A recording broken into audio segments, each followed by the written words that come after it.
Welcome everybody. So this session is going to be in the style of a fireside chat between two very knowledgeable individuals in the industry. They're going to be looking at severe weather preparedness with Karnataka State Natural Disaster Monitoring Center. So we've got two speakers. Firstly, we've got Kumar from Earth Networks. I'll allow them to introduce themselves in a bit more detail, but just very briefly. And he'll be speaking with Dr. Prabhu, a Senior Scientific Officer at Karnataka State Natural Disaster Monitoring Center. Good afternoon, everyone. Just for a quick introduction about myself, my name is Kumar Margasahayam, and I currently work with Earth Networks, primarily as well as solutions for various disaster management authorities and across the region. Earth Networks basically has had a presence here in India for over the last 10 years now. And in late 2016, 2017, we started working on providing a severe weather early warning system, which was based on total lightning detection to various disaster management authorities across India. Now, the first state to actually take up the service was the state of Andhra Pradesh, again in the southern part of India. And there we worked closely with the Indian space research organizations and also people from the Indian Meteorological Department in terms of evaluating the need for a severe weather early warning system based on total lightning. So subsequent to that, Karnataka started taking our service back in end of 2017 and made it fully operational in 2018. So today, across India, we serve several states, including Odisha, Bihar, Assam, West Bengal. Kerala has been a recent addition to this. Now, just to give you a brief background on Karnataka, Karnataka is a state which is situated in the southwest of India and is the sixth largest Indian state with an area of approximately about 75,000 square miles and with a population of about 75 million. Now, Karnataka is also a state which is impacted by a lot of natural disasters, one of them being lightning, the other being flooding, as well as heat waves and others as well, right? So, and the Karnataka State Natural Disaster Monitoring Center is one of the nodal agencies within the state of Karnataka to manage all these disasters. Now, with this brief introduction, I would request Dr. Prabhu firstly to give a brief introduction about himself and his organization. Thank you, Kumar. Dr. Prabhu. Thank you, Luke. I'm audible? Yep. Yes. Hear you loud and clear. Good afternoon, everyone. As Kumar already introduced, I'm Prabhu. By training, I'm a climatologist working in Karnataka State Natural Disaster Monitoring Center. I basically look after the hydrometeorological hazards in the state, since we are a nodal agency in this part of the country to monitor various natural disasters. Especially, I look after hydrometeorological ones. So, Karnataka being a kind of semi-arid to arid condition, we are vulnerable to various type of hydrometeorological disasters, starting from drought to flood, hailstorm, or it could be thunderstorm, lightning, cyclone. We have 320 kilometers of coastline, so we are vulnerable to cyclones as well, storm surges. So we have various types of natural disasters occurring very at a different frequency, but different magnitude as well. It's been quite challenging for the administration to manage it, but we are a typical agency in the country. We are known for what we do. We monitor the state on minute-to-minute basis for various factors which would trigger the natural disasters, especially the hydrometeorological factors. And we give that input to the government as well as to the community for the preparedness, for the mitigation, and for the long-term planning as well. So we kind of create platform for all the disaster managers to, take advantage of the information and advisories what we provide and work on the ground. Since we have a very robust monitoring network established across the state, that's been giving, kind of leverage for the managers to do kind of disaster management effectively on the ground at micro level. So in the due course of conversation, I'll be giving much more details about how we monitor and how we prepare our community as well as the administration at government level. So that's a brief introduction about Karnataka State Natural Disaster Monitoring Center.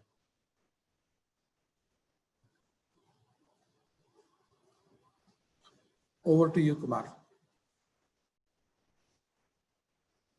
So thank you, Dr. Prabhu, for the introduction, as well as a brief background about what the Natural Disaster Monitoring Center in Karnataka does.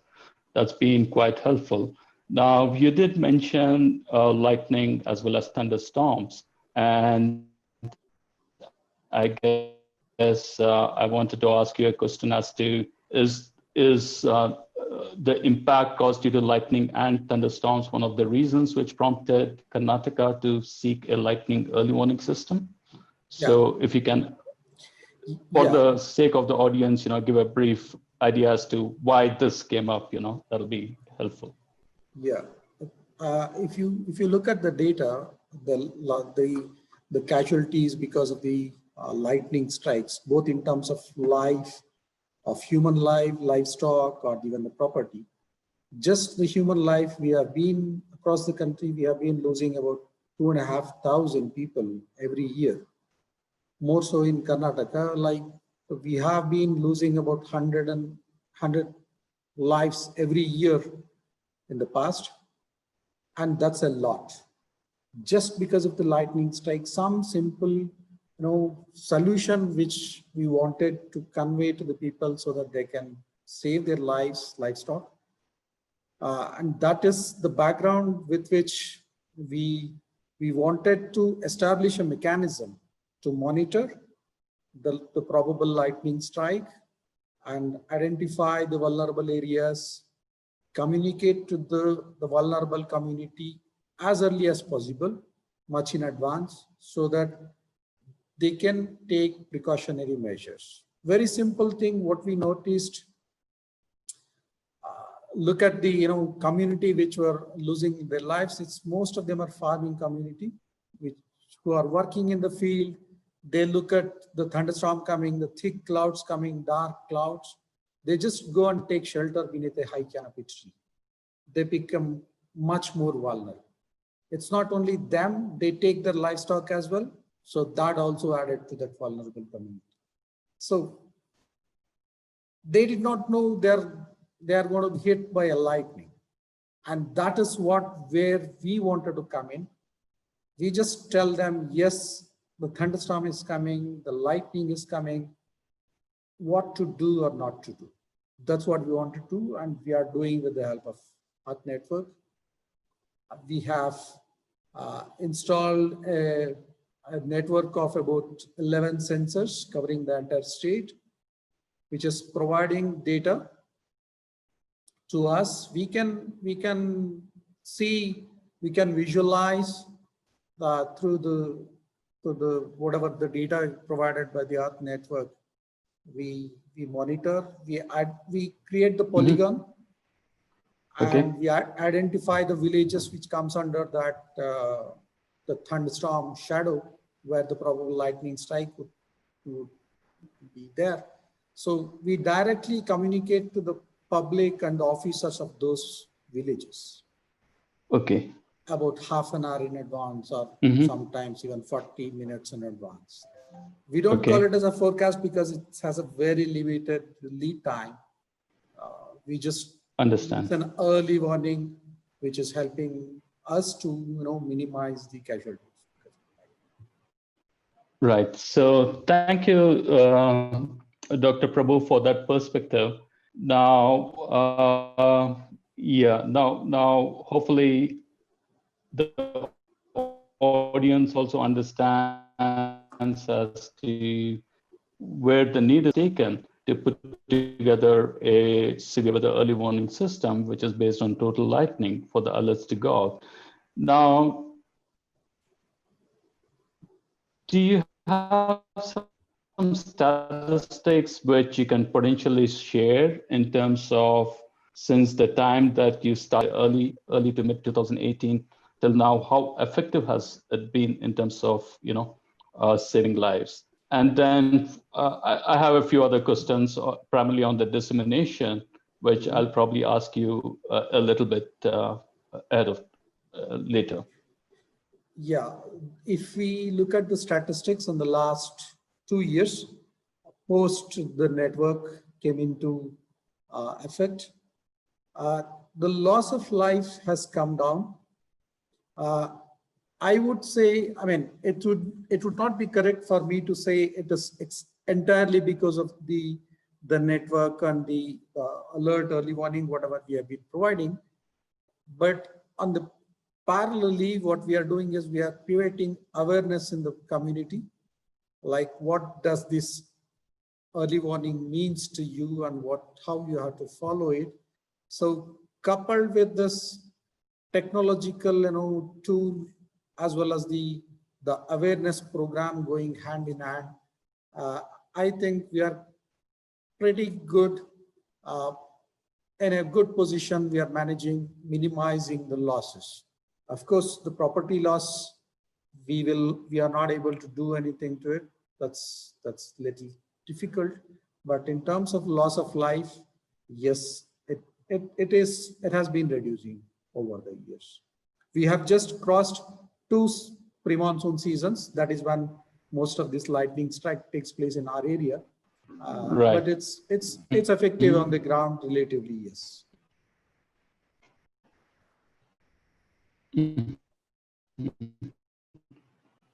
Right. So that's good information to know. And from here, I'll lead on to a couple of other questions. So now you have always been mentioning farmers. So I guess farmers are the most impacted people when it comes to lightning or severe thunderstorms, Okay. because they are in the fields, and by the time they get any warnings, I mean, it's a little late, and so they have to take shelter under trees, and that's where they get really die due to lightning hitting the trees, right? Right. So from that perspective, I know that you have a mobile app as well as SMS, but is that just enough? But also the fact that education is most critical, right? So how do you go about your process of informing farmers exactly what they have to do when they receive such alerts over SMS? And has it been timely? Have you been able to take certain feedback on this? Right. I would take a minute or two to explain the entire process.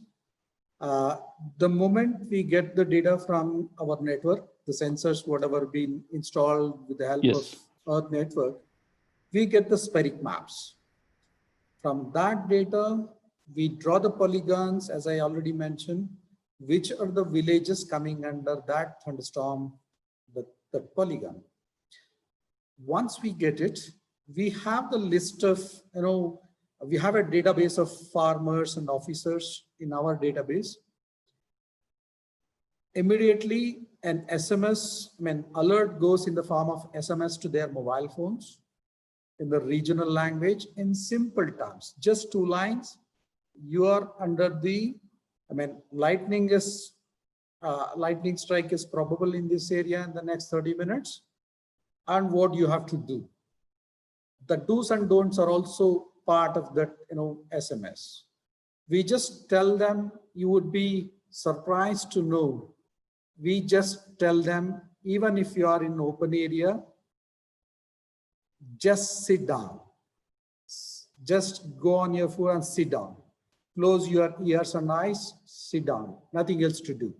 Even if you get drenched, you will not be a victim to the lightning strike. You don't take shelter beneath a tree. Don't go near a pond or any other water body.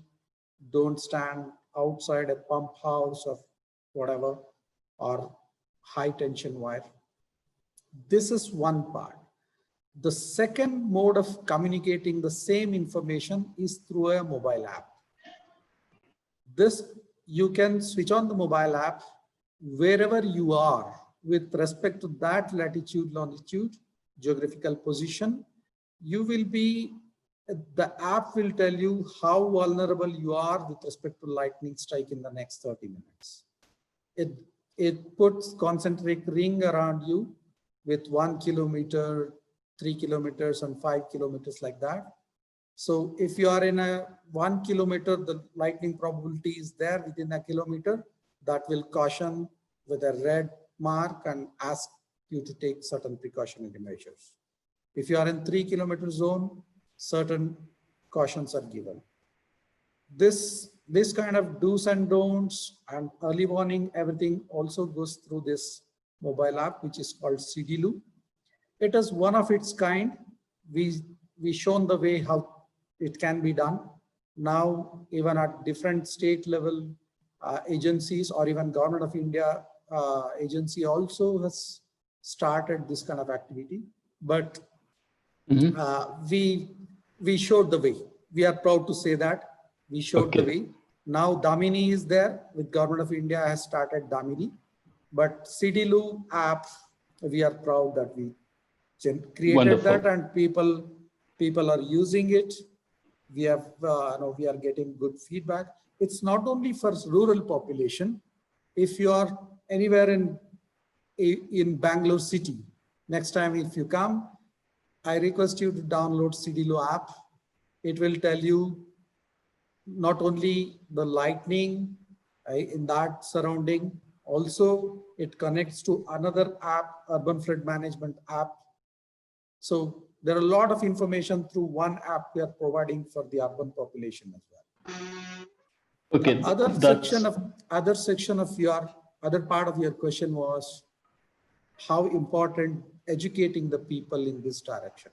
That's 50% of that education, 50% of this information dissemination has equal importance. Otherwise, people does not know how to use that information. That's really good. The information. So we are working on both ends. We do give the early warning. At the same time, we are also creating awareness how to read that information, how to act upon it. And it's been well received by the both rural and urban population alike. Okay.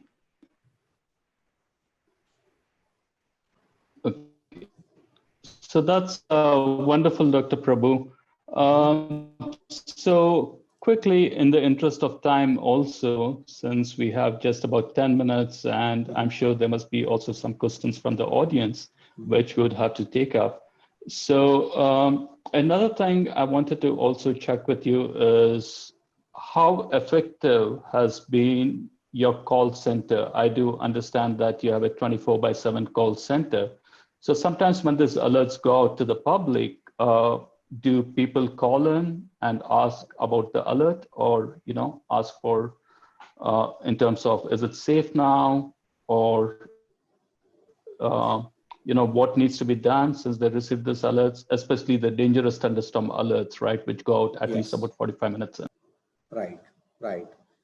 We have a help desk called Varnamitra, which runs 24/7. The beauty of this help desk is an interactive session. Like anybody who calls can talk to someone and get the information what they want. So people are there round the clock to answer. The moment they hear either through the app or through the SMS or some mass media like television somewhere, they just connect to our call center just to verify the information, get confirmed. within a minute. And the moment they're assured, like this is the authentic information and this is going to happen, they know what to do. I mean, they have been informed to do. And every day, I mean, during the season, monsoon season, we answer about anything like 8 to 10,000 calls. 99% of them are farmers. They just come to us for the forecast, for the early warning on various aspects. They come to us and we provide the information live, including the lightning strike. That's really great to know. So this brings me to another question. I know that the state of Karnataka has no radars installed right now.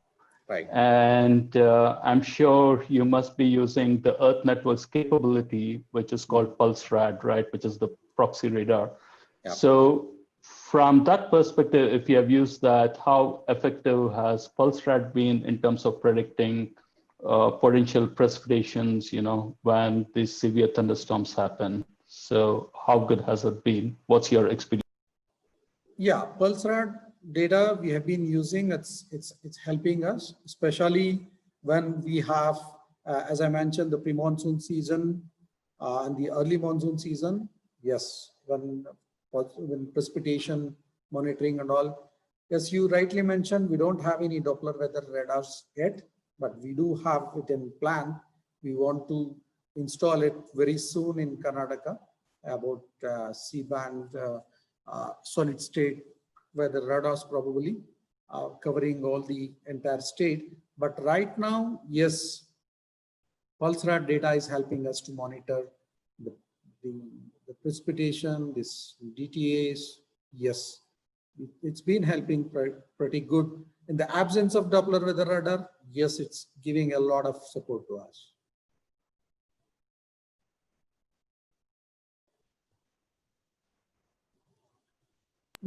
That's really good to know. The last question I have for you, in the interest of time, and then we should quickly move on to questions which are there from some of the attendees, is any suggestions or thoughts on improvements right now, or so that you have, that'll be good to know as well.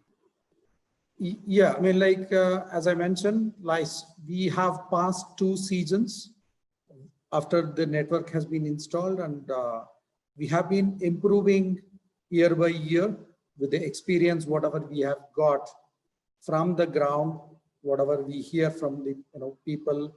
One basic thing people have been asking is, can you give the information much more in advance, more than 45 minutes in advance?